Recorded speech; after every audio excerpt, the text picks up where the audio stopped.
Capítulo 69. David llevado al trono.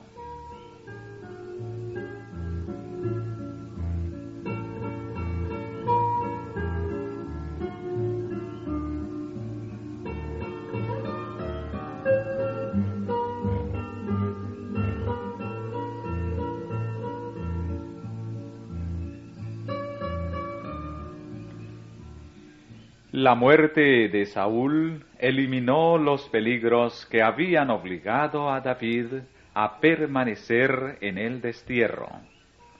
Ya no había nada que le impidiera volver a su tierra. Cuando terminaron los días de luto por la muerte de Saúl y Jonatán, David consultó a Jehová diciendo: ¿Subiré a alguna de las ciudades de Judá? Y Jehová le respondió: Sube. Y David tornó a decir: ¿A dónde subiré? Y él le dijo: a Hebrón. Hebrón se hallaba a unos 30 kilómetros al norte de Berseba, y como a medio camino entre esa ciudad y el sitio futuro de Jerusalén. Originalmente se la llamaba Kiriat Arba, ciudad de Arba, padre de Anac. Más tarde fue llamada Manre, y era el sitio donde estaban sepultados los patriarcas, en la cueva de Macpela. Hebrón había sido posesión de Caleb, y era ahora la ciudad principal de Judá. Estaba situada en un valle rodeado de fértiles colinas y tierras fructíferas. Los viñedos más hermosos de Palestina se encontraban en sus linderos, así como también muchos olivares y plantaciones de árboles frutales. David y sus compañeros se dispusieron inmediatamente a obedecer las instrucciones que habían recibido de Dios. Pronto los 600 hombres armados, con sus esposas e hijos, sus rebaños y manadas, estaban en camino hacia Hebrón. Al entrar la caravana en la ciudad, los hombres de Judá la aguardaban para dar la bienvenida a David y saludarlo como al futuro rey de Israel. Enseguida se hicieron arreglos para su coronación, y ungieron allí a David por rey sobre la casa de Judá. Pero no se hizo ningún esfuerzo para establecer su autoridad por medio de la fuerza sobre las otras tribus. Uno de los primeros actos del monarca recién coronado consistió en expresar su tierna consideración y afecto por la memoria de Saúl y Jonatán. Al saber del acto heroico de los hombres de Jabes de Galaad, que habían rescatado los cuerpos de los jefes caídos en la batalla y les habían dado sepultura honorable, David envió a Jabes una embajada con el siguiente mensaje: Benditos seáis vosotros de Jehová, que habéis hecho esta misericordia con vuestro señor Saúl en haberle dado sepultura. Ahora pues, Jehová haga con vosotros misericordia y verdad, y yo también os haré bien por esto que habéis hecho. Anunció luego su ascensión al trono de Judá, y solicitó la lealtad de quienes habían demostrado tanta sinceridad. Los filisteos no se opusieron al acuerdo de Judá para hacer rey a David. Le habían manifestado amistad cuando estaba desterrado, para molestar y debilitar el reino de Saúl, y ahora esperaban que, gracias a la bondad que habían demostrado a David, los beneficiaría la extensión de su poder. Pero el reinado de David no había de ser exento de dificultades. Con su coronación empezaron los anales negros de la conspiración y de la rebelión. David no se sentó en el trono como traidor. Dios le había escogido para ser rey de Israel, y no había dado ocasión para la desconfianza o la oposición. Sin embargo, apenas reconocieron su autoridad los hombres de Judá, cuando bajo la influencia de Agner, Isboset, el hijo de Saúl, fue proclamado rey, y se estableció un trono rival en Israel.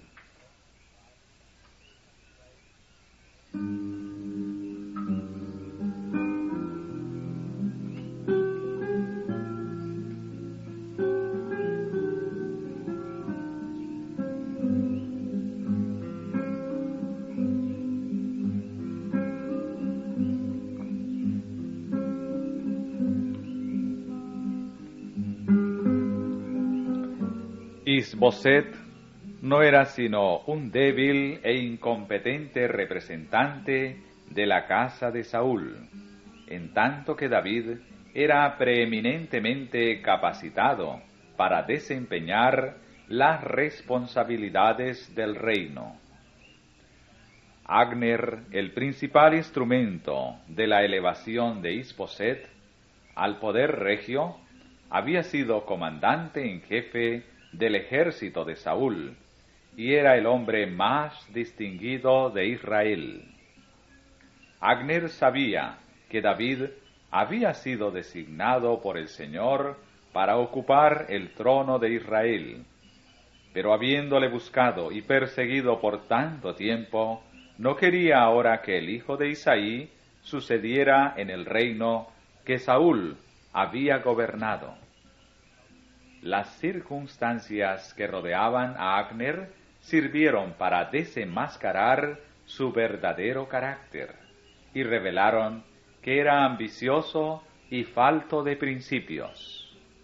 Había estado vinculado estrechamente con Saúl, y en él había influido el espíritu del rey para hacerle despreciar al hombre que Dios había escogido para que gobernara a Israel.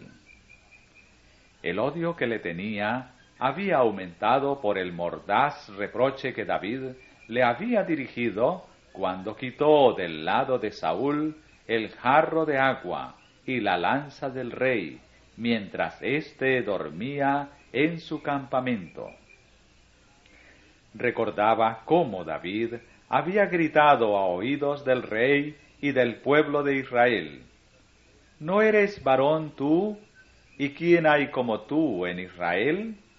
¿Por qué, pues, no has guardado al rey tu señor? Esto que has hecho no está bien. Vive Jehová, que sois dignos de muerte, que no habéis guardado a vuestro Señor, al ungido de Jehová. Este reproche se había clavado en su pecho. Decidió llevar a cabo sus propósitos de venganza y crear una división en Israel que pudiera exaltarle. Se valió de los representantes del monarca fallecido para fomentar sus ambiciones y fines egoístas. Sabía que el pueblo amaba a Jonatán, que se le recordaba con afecto, y las primeras campañas victoriosas de Saúl no habían sido olvidadas por el ejército. Con una decisión digna de una causa mejor, este jefe rebelde siguió adelante con sus planes. Como residencia real, eligió a Mahanaim, localidad situada al otro lado del Jordán, porque ofrecía más seguridad contra un ataque de parte de David o los filisteos.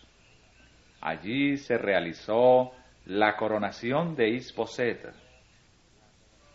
Su reinado fue aceptado primeramente por las tribus del este del Jordán, y se extendió finalmente por toda la tierra de Israel, a excepción de Judá. Durante 2 años el hijo de Saúl gozó de los honores reales en su capital aislada. Pero Abner, resuelto a extender su poder sobre todo Israel, preparó una guerra de agresión. Y hubo larga guerra entre la casa de Saúl y la casa de David. Mas David se iba fortificando, y la casa de Saúl iba en disminución.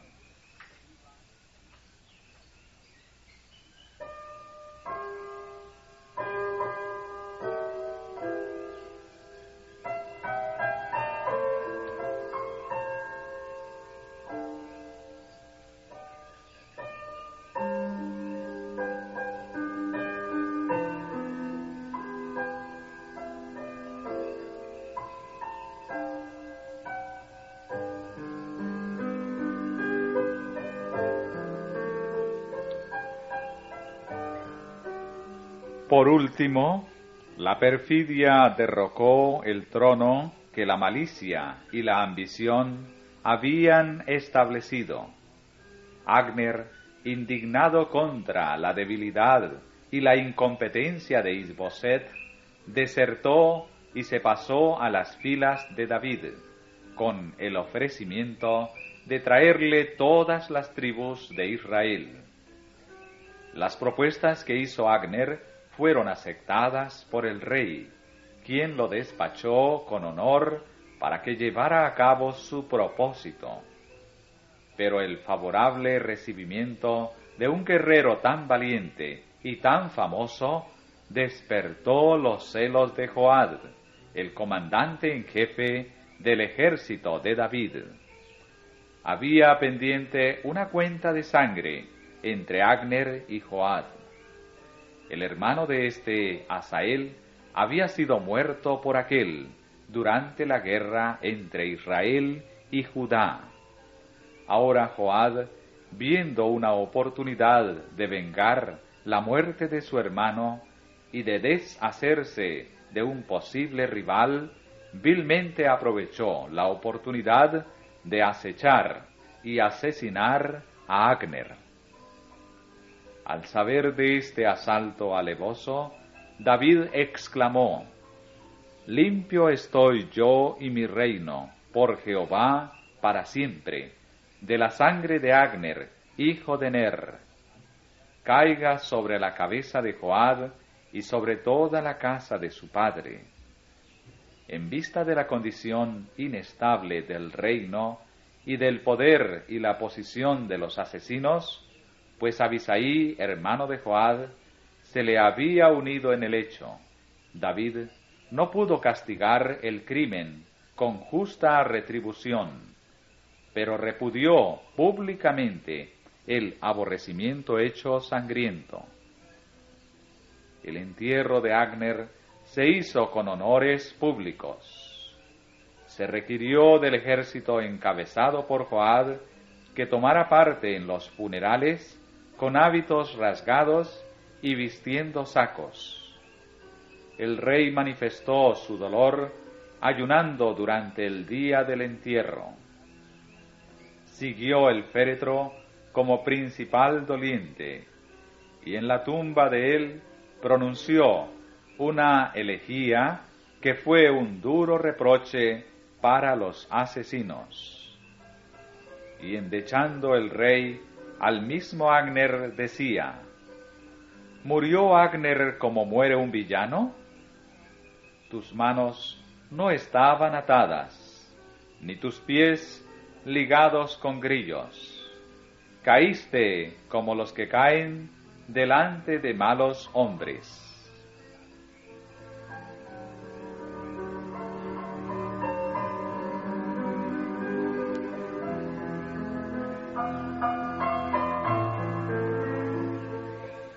El reconocimiento magnánimo por parte de David del valor de quien había sido su enemigo acérrimo le ganó la confianza y la admiración de todo Israel. Súpolo así todo el pueblo, y plugó en sus ojos, porque todo lo que el rey hacía parecía bien en ojos de todo el pueblo. Y todo el pueblo y todo Israel entendieron aquel día que no había venido del rey que Agner, hijo de Ner, muriese. En el círculo privado de sus consejeros y asistentes de confianza, el rey habló del crimen y, reconociendo que no le era posible castigar a los asesinos como lo deseaba, les dejó a la justicia de Dios. ¿No sabéis que ha caído hoy en Israel un príncipe y grande? Que yo ahora aún soy tierno rey ungido, y estos hombres, los hijos de Sarbia, muy duros me son. Jehová dé el pago al que mal hace, conforme a su malicia. Agner había sido sincero en sus ofrecimientos a David, pero sus móviles eran viles y egoístas. Se había opuesto obstinadamente al rey que Dios había designado, con la esperanza de obtener mucho honor para sí. El resentimiento, el orgullo herido y la ira fueron los motivos que le indujeron a abandonar la causa que por tanto tiempo había servido, y al pasarse a las filas de David, esperaba recibir el puesto de más honor en su servicio. Si hubiera tenido éxito en sus propósitos, sus talentos y su ambición, su gran influencia y su falta de piedad habrían hecho peligrar el trono de David, así como la paz y prosperidad de la nación. Luego que oyó el hijo de Saúl que Agner había sido muerto en Hebrón, las manos se le desconyuntaron, y fue atemorizado todo Israel. Era evidente que el reino no podría sostenerse ya mucho más. Muy pronto, otro acto de traición completó la caída del poder decreciente. Is-Boset fue asesinado alevosamente por dos de sus capitanes, quienes, cortándole la cabeza, se apresuraron a llevársela al rey de Judá, esperando así congraciarse con él y ganar su favor. Se presentaron a David con el testimonio sangriento de su crimen, diciendo: He aquí la cabeza de Is-Boset, hijo de Saúl, tu enemigo, que procuraba matarte. Y Jehová ha vengado hoy a mi señor el rey, de Saúl y de su simiente. Pero David, cuyo trono había sido establecido por Dios mismo, y a quien Dios había librado de sus adversarios, no deseaba la ayuda de la traición para establecer su poder. Mencionó a estos asesinos la suerte fatal que impuso al que se jactara de haber dado muerte a Saúl. ¿Cuánto más?, añadió, he de matar a los malos hombres que mataron a un hombre justo en su casa y sobre su cama? Ahora pues, ¿no tengo yo de demandar su sangre de vuestras manos y quitaros de la tierra? Entonces David mandó a los mancebos, y ellos los mataron. Luego tomaron la cabeza de Is-Boset y enterráronla en el sepulcro de Agner en Hebrón. Después de la muerte de Is-Boset, hubo entre todos los hombres principales de Israel el deseo general de que David reinase sobre todas las tribus. Y vinieron todas las tribus de Israel a David en Hebrón, y hablaron, diciendo: He aquí nosotros somos tus huesos y tu carne. Declararon además: tú sacabas y volvías a Israel.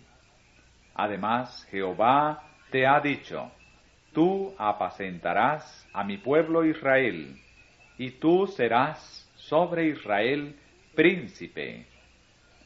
Vinieron, pues, todos los ancianos de Israel al rey en Hebrón, y el rey David hizo con ellos alianza en Hebrón delante de Jehová. Así fue abierto por la providencia de Dios el camino que le condujo al trono. No tenía ambición personal que satisfacer, puesto que no había buscado el honor al cual se le había llevado.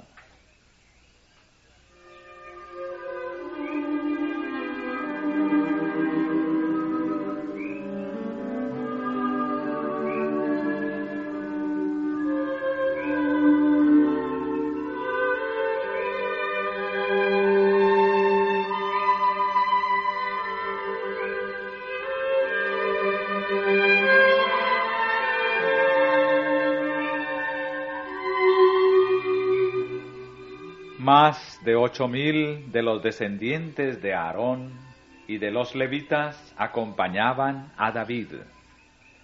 El cambio que experimentaron los sentimientos del pueblo fue pronunciado y decisivo.